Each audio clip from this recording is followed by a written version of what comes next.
Lève pas trop la tête, sinon tu sors du champ. Oh, putain, c'est compliqué hein, à faire. On peut bouger les bras, un peu lever la tête. Moi, je suis une artiste. Comment il fait? Voilà, t'es pédalé. C'est bon, c'est parti.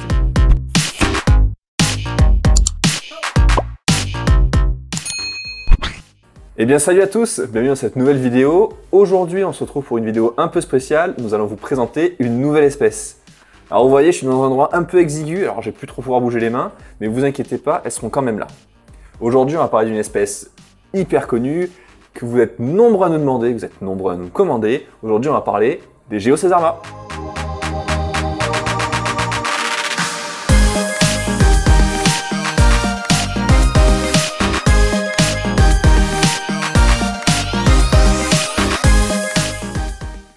Bon, et pour faire cette vidéo, certes, je suis tout seul à l'écran, mais en fait, je suis pas vraiment tout seul. Ouais, je suis derrière la caméra et je vais poser des questions parce qu'on va parler du Geocesarma, je sais pas quoi là. Exactement. Donc, qu'est-ce donc que cela? Qu'est-ce donc que cela? C'est ta première question? Ouais. Ah, donc aujourd'hui, Steph me cuisine. Ouais. Alors, le Geocesarma, c'est un petit crabe qui va vivre, qui est plutôt originaire d'Indonésie. C'est un petit crabe qui a la particularité de vivre aux abords des cours d'eau, donc c'est un crabe qui est plutôt terrestre, mais avec une particularité, c'est qu'il a besoin d'avoir des parties aquatiques. Bien. Il a combien de pattes, combien de pinces? Non, je déconne. Donc oui, 8 et 8. On connaît ce petit crabe, on l'a tous un petit peu vu. Et du coup, alors, pour le garder en aquarium, qu'est-ce qu'il faut? Est-ce qu'un aquarium basique avec mes guppies ou est-ce qu'il faut un aquarium particulier? Ça serait parfait pour le faire mourir. Alors, l'aquarium en tant que tel, il faut oublier. C'est vraiment un crabe qui va vivre entre un aquarium et un terrarium, ce qu'on appelle plus communément un paludarium. Exactement. Dans cet environnement, ce qu'on va retrouver, c'est... on n'est pas tous d'accord sur l'idée de la surface, mais on va avoir une très grosse majorité qui va se regrouper entre 70 à 80% terrestre et donc 20 à 30% aquatique ou en tout cas bien humide. Là, c'est ce qu'on essaie de reproduire en particulier. Là, on va essayer d'adapter ce terrarium pour la vie de Geocesarma, pour au moins la vidéo. Hein. L'objectif, c'est surtout de les montrer en train de se déplacer à travers la végétation, ce qui va être à peu près leur milieu naturel. Mais honnêtement, ça serait pas parfait, ça serait pas nickel pour eux. Au niveau de la partie terrestre, il n'y a vraiment pas cette partie où ils vont pouvoir s'extraire complètement de l'humidité s'ils en ont besoin. Et au niveau de la ventilation, ça sera un peu limité, mais ça on en reviendra tout à l'heure. Est-ce que tu as d'autres questions? Du coup, alors ce qu'on a fait là, c'est pas bon pour les Geocesarma. C'est pas top. En fait, le Geocesarma, ça serait parfait au niveau de la végétation. Ça serait pas mal au niveau de l'aménagement, parce qu'on va se retrouver avec des petites racines, des petits roches dans lesquelles il va pouvoir les creuser. On va retrouver même la mousse sur le bas, par exemple, où on va pouvoir notamment voir les crabes se déplacer et aller creuser à l'intérieur. Même les femelles pour mettre bas, ça serait super. Par contre, ce qu'on va pas retrouver, c'est l'aération. Comme sur le dessus, Steph, tu avais installé une jolie plaque pour garder l'humidité pour que les plantes, elles, puissent en profiter et bien croître. Ça va être négatif, ça, pour nos crabes. D'accord, ok. Bon, on va les mettre, on va aérer, on va ventiler, on va faire ce qu'il faut pour que... Exactement. Là, pour le coup, pour quelques heures, entre guillemets, pour mettre les crabes dedans, ça ne posera pas de souci pour les plantes. Mais on va devoir faire le choix entre soit les plantes, soit les Geocesarma. Et à terme, les plantes, ça risque de pas leur plaire. Un peu trop sec. Donc le Geocesarma, entre 80 et 90% d'humidité, c'est bien. Là, on est quand même plus proche des 100% que c'est des 80-90. On a nettoyé le bac et vous voyez, il commence à devenir de plus en plus trouble. C'est le simple fait de... Ouais, c'est la condensation en fait. Ouais, c'est la condensation, ça prouve qu'il y a vraiment une humidité extrême.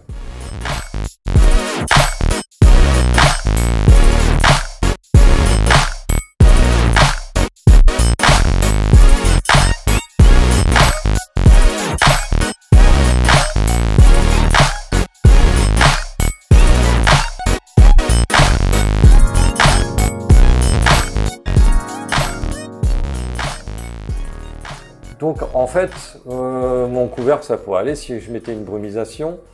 Non, peut-être pas. Tu peux mettre une brumisation techniquement. Qu'est-ce qui pourrait arriver au crabe là du coup, alors dans une ambiance comme ça là, trop humide? Là, dans une ambiance aussi humide, alors ils n'ont pas de problème pour muer, contrairement à si l'ambiance était, enfin si l'atmosphère était trop sèche, par exemple. Par contre, aussi humide, ben, un peu comme nous, c'est-à-dire qu'ils auraient commencé à avoir des difficultés justement à sécher, au contraire, une fois qu'ils sortent de la mûche, sur de choses-là. Et bah, forcément, tout environnement humide, ça va vraiment leur amener un côté pathogène qui peut facilement se développer. Des trucs comme ça, ouais. Exactement. Comme c'est un crabe qui va quand même avoir besoin de chaleur, hein, donc, on va le maintenir dans les températures un peu hautes, c'est-à-dire pas à température ambiante.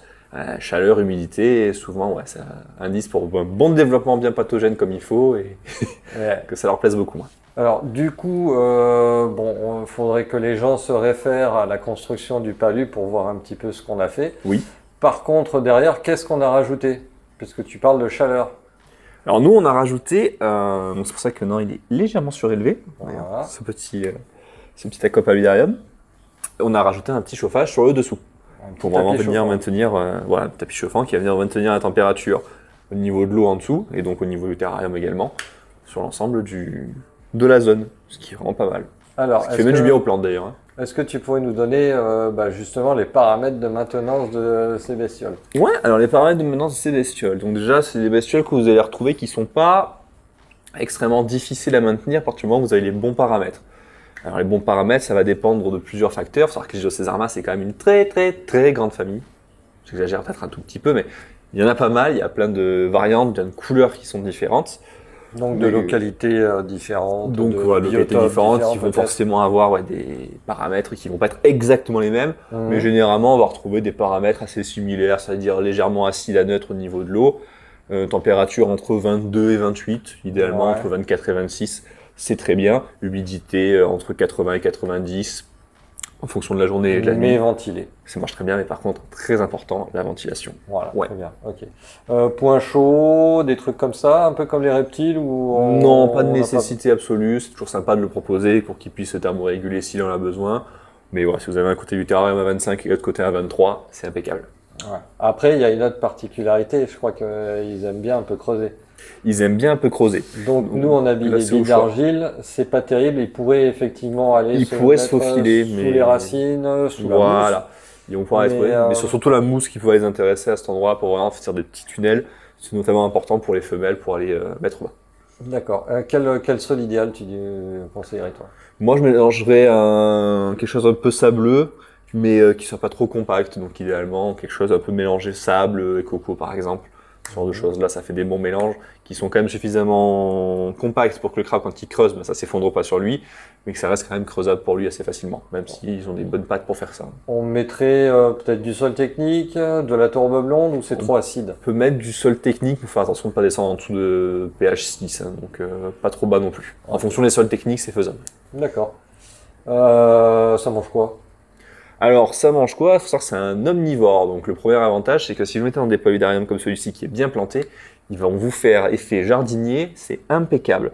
Ils vont pas les manger les plantes en tant que telles, par contre, ils vont vraiment aller les nettoyer, tout ce qui est plantes mortes, enfin feuilles mortes plutôt, restes sur les tiges, etc. Détritivores. Ça, ils vont vraiment le consommer. Et par contre, ce sont d'excellents chasseurs.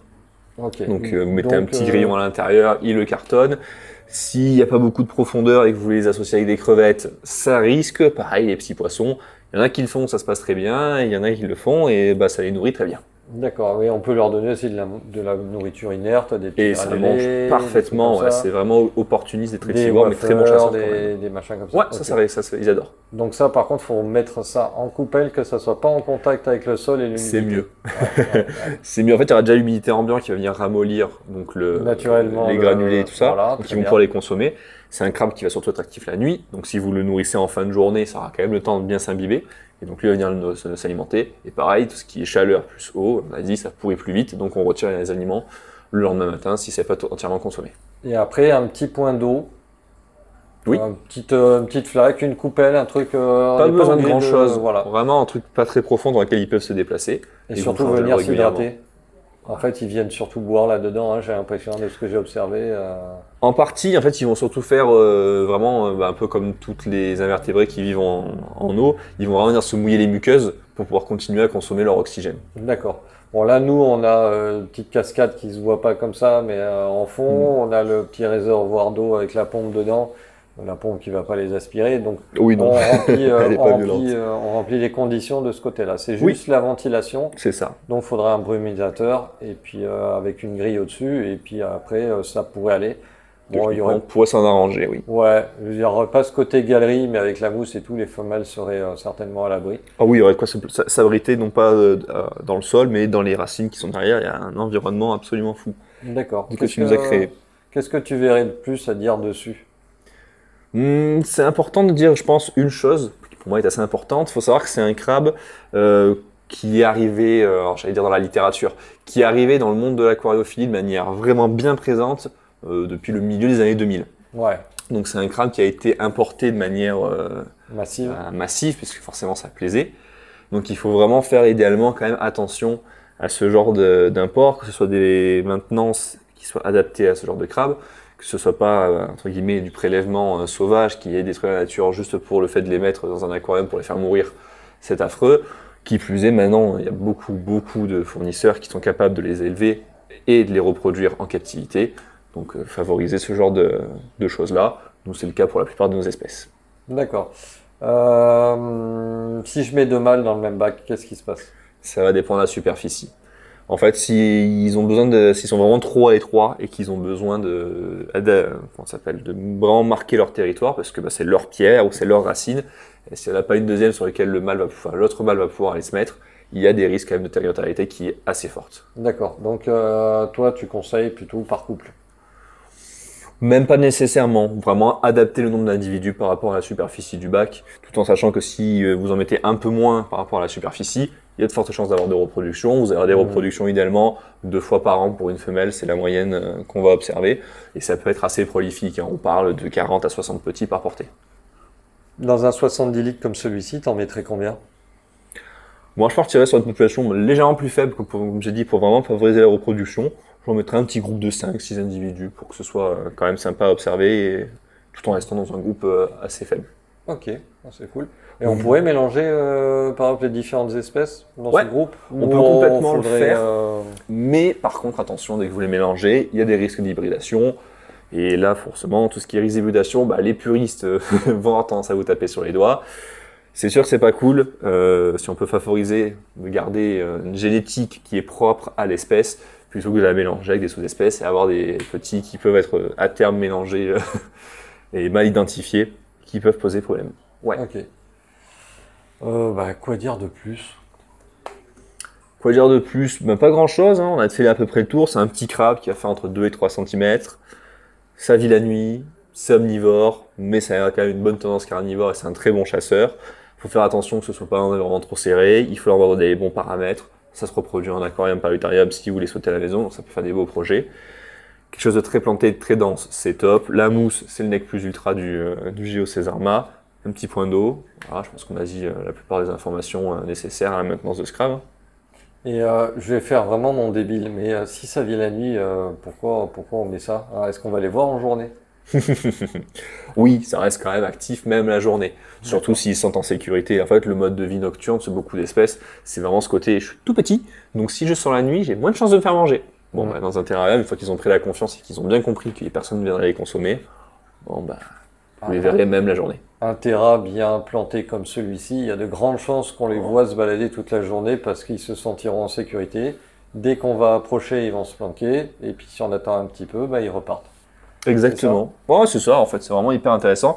Ce qui peut être vraiment sympa, pareil, c'est le soir, quand vraiment ils sont bien nombreux, de vraiment avoir un éclairage très très faible, donc on peut avoir un tout petit éclairage ambiant, et de voir les petits yeux, donc ce sont des yeux qui vont être jaunes à orange en fonction des variétés, vraiment se déplacer dans le terrarium, ça reflète un peu plus au niveau des yeux.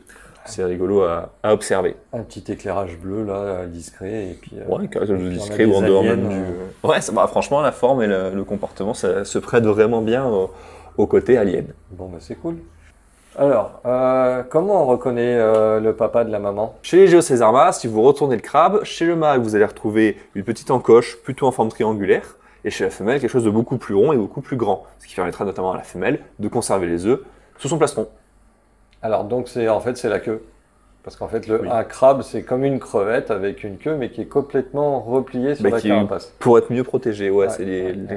Donc, le crabe, c'est fin, et la femelle, c'est large pour porter les œufs. C'est ça. Voilà.